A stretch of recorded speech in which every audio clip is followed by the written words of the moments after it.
This is a tutorial on how to submit assignments in Online English 101.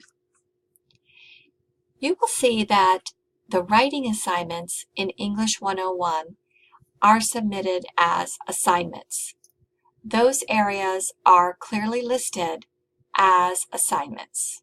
So here in Unit 1, you can see that the Skills Assessment number 1 is an assignment, the Skills Assessment APA format is an assignment, and down here, Unit 1 Summary is an assignment.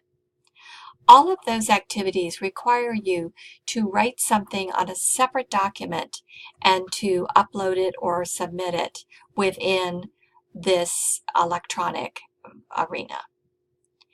So let's use Unit 1 Summary as an example.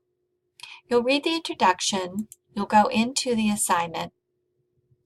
There will be instructions, there will be often many attachments, PowerPoints, videos, guidelines, rubrics, and you'll be working on this over a period of time. Eventually, you'll be typing your Unit 1 summary on a separate document. So when it is time to submit it, you will be dropping your file, dragging and dropping your file right here within the assignment space.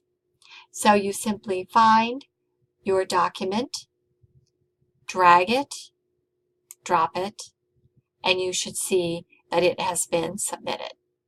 There is a space if you would like to give your instructor any comments. Otherwise, you would simply submit. And you can see now that you have submitted on this date your summary. Very simple process, and hopefully you'll have no problems with it. But if you have any questions, please contact your instructor.